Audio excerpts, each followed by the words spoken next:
आप देख रहे हैं पूजा टीवी 24। आज हम आपको ले चलते हैं भिवंडी के कल्याण नाका वाहतुक कार्यालय, जहां पर भिवंडी के पत्रकारों का एक शिष्टमंडल वाहतुक इंचार्ज राजेंद्र माने से शहर में ट्रैफिक को लेकर चर्चा की, जिसके दौरान माने साहब ने पत्रकारों के सवालों का जवाब दे रहे थे। उन्होंने शहर में ट्रैफिक की समस्या से निजात पाने के लिए शहर में 3 मुख्य जगहों पर सिग्नल लाइट और रास्ते की दुरुस्तीकरण की मांग महानगर पालिका प्रशासन से की है और शहर में नल्हा गाड़ियों पर कार्रवाई कर रहे हैं, ऐसी जानकारी उन्होंने दी। इसके बावजूद श्री माने साहेब ने क्या कहा, देखें इस विशेष रिपोर्ट को। देखिए, सबसे पहले ये बात है कि टोपोग्राफी के हिसाब से ट्रैफिक की समस्या है और यहाँ भिवंडी के लिए सिर्फ 2 रास्ते हैं, और राजनौली से लेके कल्याण नाका और अंजुर फाटा से लेके नदी नाका। ये 2 रास्ते में ही भिवंडी चलती है और हर एक आदमी को इस रास्ते पे आना पड़ता है। दूसरी बात रहेगी कि यहाँ के डेवलपमेंट की, जो कल्याण नाके से लेके अंजुर नदी नाके तक का जो रास्ता है वो अभी 21 से बन चुका है, लेकिन इसके बीच में जो डेवलपमेंट होनी चाहिए थी वो भी महानगर पालिका के जो सम्माननीय आयुक्त साहब है उन्होंने भी सैंक्शन दिए है। उसके लिए जो 19 लाख का सैंक्शन भी दिया है उन्होंने। 3 जगह पे सिग्नल है, IGM, दिघे चौक और कल्याण नाका, जिसमें थी कि दिघे चौक का बीच का जो काम है वो बहुत दिन से पेंडिंग रहा है। वो शायद ठेकेदार का कुछ प्रॉब्लम रहेगा, लेकिन वो बीच में जो बनना सिग्नल लगने वाला है दिघे चौक में, जहाँ से क्रॉसिंग को प्रॉब्लम हो रही है, तो प्लानिंग ऐसा है कि जो शांति नगर से लोग आएंगे वो सीधा क्वार्टर गेट की तरफ जाएंगे और क्वार्टर गेट से जो आने वाले लोग हैं वो महानगर पालिका के सामने से आने के बजाय तो महानगर सामने के पीछे से IGM की तरफ निकलेंगे और वहाँ से जहाँ जाना है आपको जा सकते हैं। ये एक प्लानिंग किया गया है, जिसके लिए हमने दिघे चौक जो डेवलप होना चाहिए था 20 दिन पहले होना चाहिए था, लेकिन वो नहीं हो पाया। उनके जो NHAI अथॉरिटी है वो और जय भारत कंपनी, इनका कुछ इंटरनल प्रॉब्लम रहेगा तो वो नहीं बन पा रहा है। हालांकि हमने उनको बार बार फोन करने का प्रयास भी किया है, लेकिन नहीं हो पा रहा है वो। सर, ट्रैफिक की समस्या की बात की, ये भिवंडी इंडस्ट्रियल सिटी है जिसमें रात को हेवी लोड के लिए अलाउड किया गया है, लेकिन जो छोटी गाड़ी है, जो 6 चक्का की गाड़ी, वो दिन भर आती रहती है यहाँ। दूसरी बात ये कि अपना मेट्रो का काम चालू रहता है, जब तक कि डायवर्जन क्लियर नहीं होता हमको उसको रोकना ही पड़ता है। दूसरी बात है कि हमको वंजर पट्टी से जो आने वाली गाड़ी है जो सीधा जाएगी तो ग्रामीण से वो अंदर नहीं आनी चाहिए, इस तरह से अभी प्रॉब्लम हो रही है। तो हम भी उसके बारे में भी अभी नोटिफिकेशन निकालने की सोच रहे हैं कि जहाँ भिवंडी में जैसे पूना में है कि जो दिन भर कोई गाड़ी नहीं आती, फिर कौन सी भी गाड़ी रहने दो, उसको बाहर ही खड़ा करना है, फिर जो टाइमिंग दिया जाएगा जो इसेंशियल है वही अंदर रहेगी। इस तरह से कुछ सोचना पड़ेगा। अब इन दिनों भिवंडी उसका क्या रीजन है? सीधी रास्ते अच्छे बन गए, जो लोग नहीं आते थे पहले 6 महीना पहले, अभी वो शेलार गांव की तरफ से गुजरात से भी यहाँ आना चालू हो गए, क्योंकि इमीडिएट पास हो जाता है। नहीं, जो शहर का कुछ इलाका है उसका क्या नदी नाके की वजह से है। शेलार में काम चालू है, ब्रिज के ऊपर भी आपको ट्रैफिक मिलेगा, ब्रिज के नीचे भी आपको ट्रैफिक मिलेगा। और रही बात ये है कि आपने यहाँ रिक्शा जो है, पॉपुलेशन रिक्शा की क्वांटिटी और बहुत ज़्यादा है, और रोड जो है विड्थ वो उतना ही है जितना पहले था, और हम लोग उसको एक्सेस नहीं कर पा रहे। रिक्शा, अभी तो स्कूल भी चालू नहीं हुई है, ये तो आगे चलकर और बड़ा प्रॉब्लम बनेगा। सर, जिस तरह से लेकिन जो सेलर जो अपने यहाँ से गाड़ी जाती है, चाविंद्रा की ओर से गाड़ी जाती है या फिर अंजुर फाटे से जो गाड़ी एंट्री हो जाती है, उनको यहाँ कोई टर्न नहीं, उनको तो हमें आगे भेजना ही है। अंदर गाड़ी घुस गई तो मुझे कोई रास्ता नहीं है कि उसको वापस रिटर्न भेजें भिवंडी शहर में। सर, राजीव गांधी ब्रिज के अंदर जो अभी नए ब्रिज को जोड़ा गया है सर, वहां से आने वाले कल्याण से लोग यहाँ से यू टर्न मार के इधर उधर रॉन्ग साइड की समस्या कुछ ज्यादा बढ़ गई सर, इसके बारे में क्या कहेंगे? हाँ, अभी सीधी बात है, सेंट्रल मोटर व्हीकल एक्ट नहीं, सिर्फ कॉमन सेंस की बात है। इसमें लोगों ने अगर प्रॉब्लम क्रिएट नहीं करना है तो आराम से सीधे चल के भी निकल जा सकते हैं, लेकिन जल्दबाजी और जहाँ से एक्सेस, चलो मैं पट से नीचे उतरा, ये उनकी मेंटेलिटी है। अभी भी आपने देखा होगा कि जो पीक आवर से हमारा कर्मचारी ऊपर रहता है, ब्रिज के नीचे और ब्रिज के ऊपर दांडे करने के लिए, और जो राजीव गांधी ब्रिज को जो कनेक्ट किया गया ब्रिज है वो लोगों ने सीधा राइट जाना चाहिए, तो वहाँ भी वो यूटर्न मार के उधर गाड़ी खड़ी कर देते और फिर यूटर्न मारते, तो उसमें ट्रैफिक जाम हो जाता। तो हमने अभी वहाँ प्रस्ताव दिया महानगर पालिका को कि वो वहाँ एक लाइन के आगे खींचे कि जहाँ से उन्हें वो यूटर्न ना मिले। थोड़ा सा है रिस्की, लेकिन डिसिप्लिन के लिए करना पड़ेगा वो।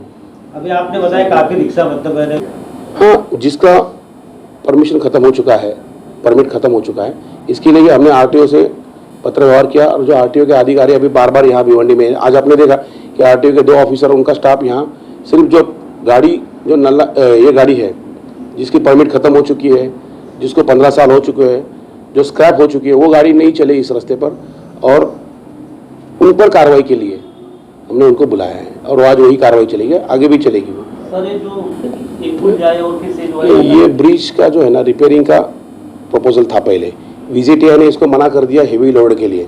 एक्चुअली ये ब्रिज जो बना है हेवी लोड के लिए बना था, लेकिन VGTI ने इसको मना कर दिया उनका ऑडिट, स्ट्रक्चर ऑडिट करके। इसीलिए वहाँ अपन ने हाइट बैरियर लगाया है कि जहाँ से बड़ी गाड़ी अंदर नहीं आए और ब्रिज को धोखा नहीं हो जाए। ब्रिज को धोखा मतलब कॉमन पीपल को धोखा हो जाएगा।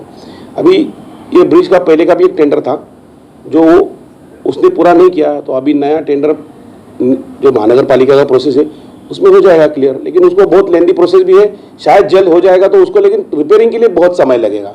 अगर ये रिपेयरिंग हो जाता है तो ऊपर की पूरी ट्रैफिक नीचे आ जाएगी, फिर से प्रॉब्लम बढ़ेगी। और ऑफिस आप बोलेंगे तो बड़ी गाड़ियां नीचे से तो अभी उसके लिए भी देखो, जो गाड़ी आ रही है 6 चक्की की बड़ी गाड़ी, उसमें भी अभी नया ट्रेंड आ रहा है 54 फीट, जो कि ST से बड़ी है, वो भी हाँ 54 फीट 60 फीट, जबकि हम लोग ट्रैफिक वाले उसको चाइना वाल बोलते हैं, लंबी गाड़ी है इसके लिए।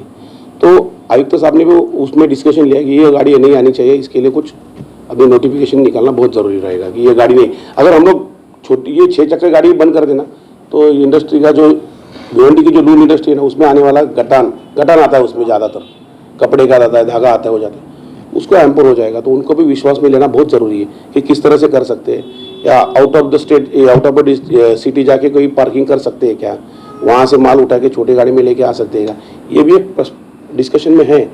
अभी इसको सब लोगों ने साथ दिया तो ठीक रहेगा। कहीं भी किसी भी प्रकार का संकेत सिग्नल नहीं है, उसके लिए क्या महानगर पालिका से किसी प्रकार का व्यवहार? हाँ, सिग्नल का जो है ना, सिग्नल का आयुक्त साहब ने सैंक्शन किया है।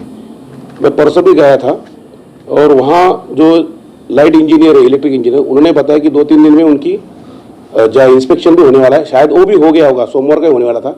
और 3 जगह का हमने उनको बोला है, IGM, दिघे चौक और कल्याण नाका, सिग्नल पूरी चालू हो जाएगी। और मैं गारंटी लेता हूँ कि उसकी जिम्मेदारी मैं अपने पुलिस पर ले रहा हूँ कि हम लोग उसको बंद करेंगे, चालू करेंगे, सिर्फ मेंटेनेंस महानगर पालिका देखेगी, हमारे पास रहेगा उसका। कर्मचारी है और हम 2 ऑफिसर हैं।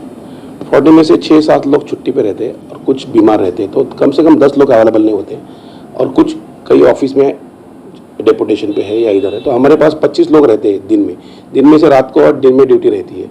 तो हमें दिन में ज़्यादा से ज़्यादा 17 या 18 लोग मिलते हैं। लेकिन भिवंडी की टॉपोग्राफी देखते हुए नदी नाके से लेके रतन सिनेमा तक और केबी चौक से लेके यहाँ तक पूरे डिस्ट्रीब्यूट करने के बाद हमें सबसे ज़्यादा पुलिस लगते हैं नदी नाका, क्योंकि वहाँ का काम चालू, डेली हमको वहाँ 6-7 लोग देने पड़ते हैं। तो रह गए 6-7 लोग, 6-7 लोगों में हम लोग जहाँ ज़्यादा एक्सरसाइज करनी पड़ेगी वहाँ भागते फिर, अरे ST स्टैंड जाम हो गया। चेक कैसे करेंगे कि अभी आपने बोला गाड़ियों को भी चेक करेंगे, जो करना ही पड़ता है। कैसे मैनेज करेंगे? मैनेज करना, ये तो स्किल का काम है, इट इज आवर स्किल। दौड़ो, मंडे में कॉल आ गया, मंडे में देखना पड़ेगा, 10 मिनट वहाँ काम करके आएंगे, निकल आएंगे। अभी लोकल पुलिस स्टेशन में बुलाया, अभी उधर गए। कोरोना काल में आपके कितने कर्मचारी कोरोना से बाधित हुए थे उस टाइम? तो 1 अधिकारी और 10 कर्मचारी कोरोना बाधित है अपने यहाँ के। तो उस समय कैसे आपने मेंटेन किया है ये ट्रैफिक को लेकर? हमारे जो जब कोरोना एक्टिव था ज़्यादा, कि हम लोग पहले नया था, तो उसमें 2 कर्मचारी पॉजिटिव आ गए थे, जिसमें हम लोग सब डर रहे थे कि उनको क्या करना चाहिए। तो जो गवर्नमेंट की पॉलिसीज थी और जो एस्टेब्लिशमेंट था कोरोना का, जो अस्पताल था, उसमें हमने एडमिट किया था। जैसे कि धोबी तालाब की इधर अपने यहाँ किया था और आमंत्रण में किया था। लेकिन बाद में हमारे चौधरी साहब एडमिट हो गए, इनको भी हमने IGM में एडमिट किया था। लेकिन जो जितना सीरियसनेस था कि हमने उनको प्राइवेट में शिफ्ट कर दिया, तो वहाँ से वो रिकवरी उनका जो है वो बहुत स्लो हो रहा था। 2 महीना उनका सिक में चला गया। फिर अभी जब कोरोना का खत्म होने को आ रहा है, तो लगातार 31 दिसंबर के बाद 8 कर्मचारी पॉजिटिव आ गए, जो 8 के 8 हमारे यहाँ IGM में रखे गए। तो हमने उनके साथ उनकी फैमिलीज भी, मतलब माँ भी है, पिताजी भी है, पत्नी भी है और बच्चे भी है, ये भी उधर एडमिट हो गए।